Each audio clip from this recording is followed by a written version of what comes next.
Assalamualaikum warahmatullahi wabarakatuh. Saya Elmia Juwita Putri dengan NIM 2030106010. Di video kali ini saya akan membahas tentang penggolongan vegetasi dalam ekosistem daratan dengan dosen pengampu yaitu Ibu Dr. Dwi Rini Kurnia Fitri MSI. Yang pertama yaitu pengertian dari ekosistem daratan. Sesuai dengan namanya, ekosistem darat merupakan ekosistem yakni interaksi antara makhluk hidup dan juga lingkungannya yang berada di wilayah daratan. Sehingga ekosistem darat ini merupakan kehidupan makhluk hidup dan lingkungannya yang ada di wilayah daratan. Ekosistem darat ini meliputi wilayah yang sangat luas dan seringkali kita sebut sebagai bioma. Ekosistem darat atau bioma ini sangat dipengaruhi oleh hal tertentu, yakni iklim.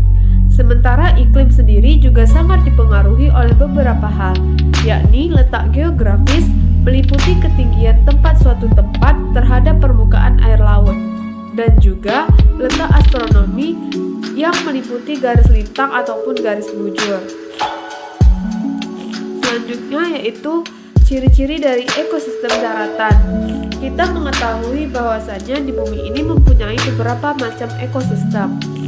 Pada dasarnya, memang ekosistem di bumi dibagi menjadi dua macam, yakni ekosistem daratan dan juga ekosistem air. Namun, ekosistem tersebut dipecah lagi menjadi beberapa macam, maka dari itulah berikut ini merupakan ciri-ciri dari ekosistem darat. Yang pertama yaitu ekosistem yang memiliki lingkungan fisik berupa daratan. Lingkungan fisik dari ekosistem daratan memang ada di wilayah daratan, namun bukan berarti tidak ada perairan sama sekali. Di ekosistem daratan pun kita juga bisa menemukan perairan, namun yang disoroti secara umum adalah wilayah daratannya, sedangkan perairan hanya sebagai tambahan saja. Yang kedua, memiliki tipe struktur vegetasi dominan. Dalam skala luas, ekosistem daratan merupakan gambaran interaksi makhluk hidup dengan lingkungannya secara umum. Sehingga, ekosistem daratan tidak hanya mencakup wilayah sempit saja, namun meliputi wilayah yang luas. Maka dari itulah, ekosistem daratan ini juga dikenal sebagai bioma. Yang ketiga, jenis tumbuhan dan juga hewan beradaptasi pada lingkungan atau wilayah daratan.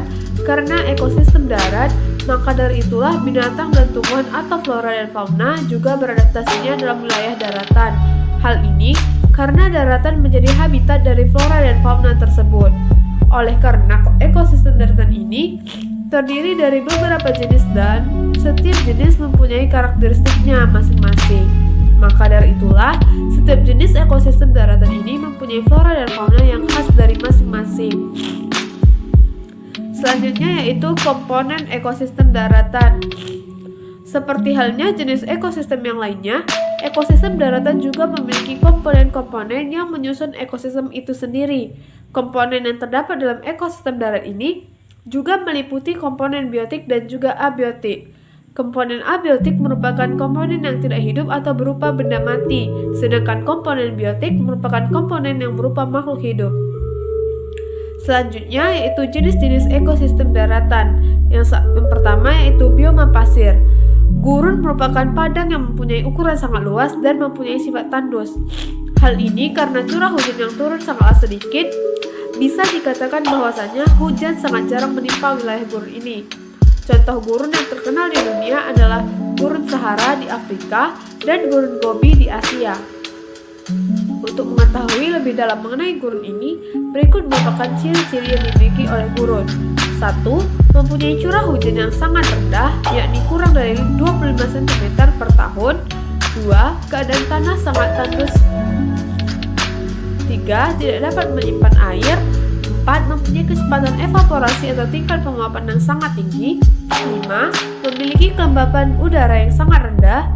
6. Terdapat perbedaan suhu yang sangat ekstrim pada malam dan siang hari. Suhu pada siang hari bisa mencapai 60 derajat Celcius, sedangkan di malam hari suhu bisa mencapai 0 derajat Celcius. Yang kedua yaitu bioma padang rumput. Sama seperti hutan hujan tropis, Padang rumput ini juga terdapat di wilayah atau daerah tropis hingga mempunyai iklim sedang. Beberapa negara yang mempunyai banyak padang rumput antara lain Amerika Selatan, Hongaria, Australia, Rusia bagian selatan, dan beberapa di wilayah Indonesia. Daerah di Indonesia yang banyak mempunyai padang rumput adalah di wilayah Nusa Tenggara. Untuk mengenal lebih dekat mengenai padang rumput ini, berikut merupakan ciri-ciri dari padang rumput. Yang pertama yaitu terdapat di daerah yang mempunyai iklim tropis dan juga subtropis.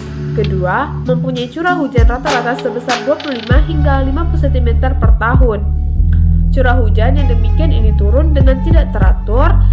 Di daerah yang memiliki curah hujan tinggi, terdapat rumput yang tumbuh subur yang tingginya mencapai 3 meter, seperti blue stem grasses, sementara di daerah curah hujannya hanya sedikit, terdapat rumput-rumput yang pendek seperti grama dan buffalo grasses. Yang keempat, suhu di padang rumput umumnya terasa panas. Yang kelima, terdapat fosforitan dan juga drainase yang tidak teratur. Hal ini akan menyebabkan tumbuhan sukar untuk dapat mengambil air.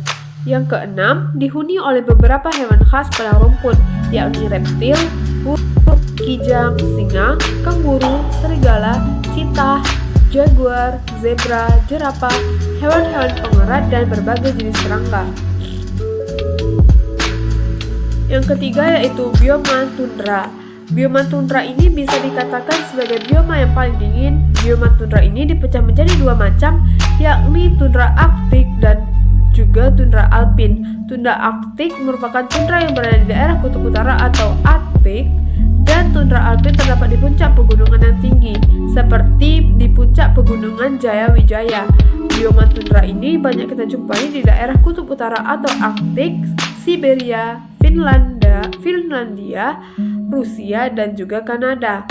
Bioma tundra ini merupakan ekosistem darat yang mempunyai ciri-ciri sebagai berikut: mengalami musim dingin yang sangat panjang hingga mencapai 9 bulan, mendapatkan sangat sedikit radiasi sinar matahari ketika musim dingin sehingga terlihat gelap, mengalami musim panas selama 3 bulan saja. Tumbuhan-tumbuhan mulai tumbuh dan berkembang di musim panas ini. Tanahnya ditutupi oleh salju-salju yang mencair ketika musim panas berlangsung. Memiliki flora yang khas yaitu lumut sphagnum dan lichens atau render, pohon willow, birch, serta tumbuhan berbiji pendek yang mempunyai masa perkembangan sangat singkat, yakni 2 bulan saja. Yang terakhir yaitu mempunyai fauna yang khas juga, yakni muskosem atau bison yang berbulu tebal, render atau karibau atau rusa kutub, rubah, dan burung petarmigan. Yang keempat yaitu bioma hutan hujan tropis. Sesuai dengan namanya, hutan ini berada di daerah yang memiliki iklim tropis, yakni daerah yang dilalui oleh garis khatulistiwa. Contoh hutan hujan tropis yang sangat terkenal di dunia antara lain hutan hujan tropis di lembah sungai Amazon, lembah sungai Kongo, dan beberapa lagi di Asia Tenggara, termasuk di Kalimantan, Indonesia.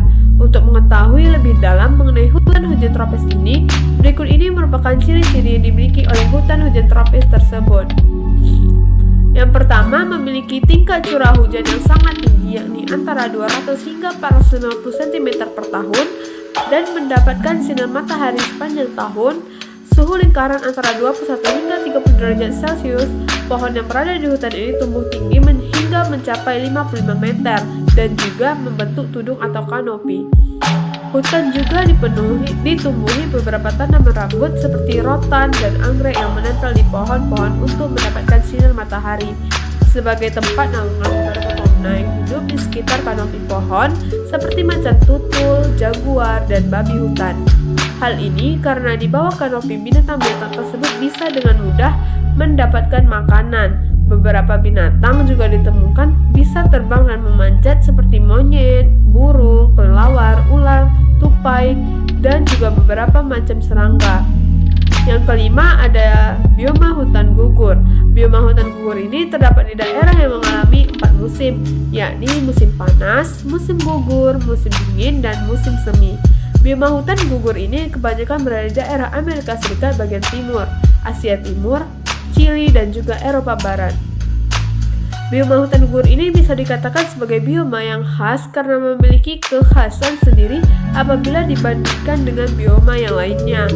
Beberapa ciri yang dimiliki oleh bioma hutan gugur antara lain yaitu 1. Memiliki curah hujan yang merata di sepanjang tahunnya, yakni sekitar 75 hingga 100 cm per tahun.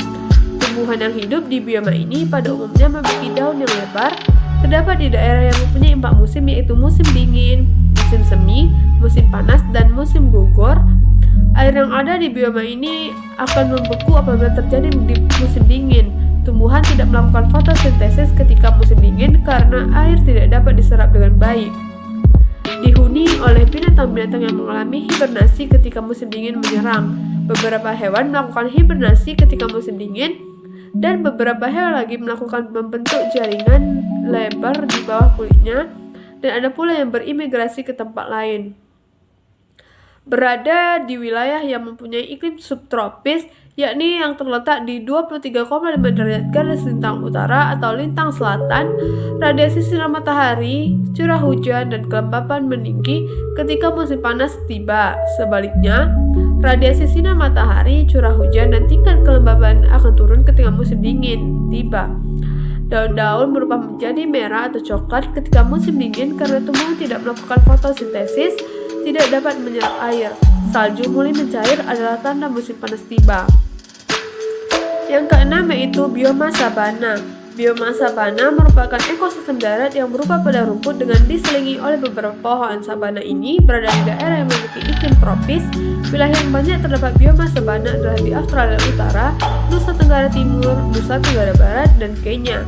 Bioma sabana ini dibedakan menjadi 2 jenis, yaitu bioma sabana murni, yaitu sabana yang terdiri atas satu jenis pohon, dan bioma sabana campuran, yaitu sabana yang terdiri atas beberapa jenis pohon. Beberapa jenis pohon yang hidup di bioma sabana ini adalah rumput, eukaliptus, tumbuhan gerbang, dan akasia. Sedangkan beberapa hewan yang menempati bioma sabana ini antara lain macan tutul, gajah, rusa atau kijang, zebra, singa, kuda, dan beberapa macam-macam serangga termasuk rayap. Untuk mengetahui lebih dalam mengenai bioma sabana ini, berikut ini merupakan ciri-ciri dari bioma ini. Yang pertama yaitu mempunyai curah hujan antara 90 sampai 150 cm per tahun, merupakan padang rumput yang diselingi oleh beberapa pohon, ditumbuhi oleh beberapa jenis flora seperti tumbuhan gerbang, rumput akasia, dan eukaliptus. Dihuni oleh beberapa jenis fauna seperti gajah, macan tutul, kijang, zebra, singa, kuda, dan beberapa jenis serangga. Yang ketujuh atau yang terakhir yaitu bioma taiga. Bioma taiga ini juga disebut sebagai hutan boreal. Bioma taiga ini berada di wilayah atau daerah di antara daerah memiliki iklim subtropis dengan daerah yang memiliki iklim kutub. Selain di daerah yang demikian, bioma taiga ini juga berada di daerah yang memiliki iklim dingin. Daerah-daerah yang memiliki bioma ini antara Alaska, Amerika Utara, Rusia, dan semenanjung Skandinavia. Untuk mengetahui lebih jelas mengenai bioma ini, berikut ini merupakan ciri-ciri bioma taiga ini. Yang pertama, terdapat di antara daerah iklim subtropis dengan daerah iklim kutub atau di daerah iklim dingin. Yang kedua, terdapat perbedaan suhu yang sangat mencolok antara musim panas dan juga musim dingin. Terjadi pertumbuhan tanaman ketika musim panas, yakni selama 3 hingga 6 bulan. Memiliki flora atau tumbuhan yang bersifat homogen atau berseragam. Tumbuhan yang dominan tumbuh di sana adalah tumbuhan yang memiliki daun runcing seperti jarum, tumbuhan konifer, yang tampak selalu hijau sepanjang tahunnya. Dihuni oleh berbagai fauna khas, yakni serigala, burung, beruang hitam, musem ajat, dan lynx. Selanjutnya yaitu manfaat dari ekosistem daratan. Ekosistem yang merupakan istilah bagi interaksi yang dilakukan oleh makhluk hidup dengan lingkungannya ini pastilah mempunyai banyak sekali peranan.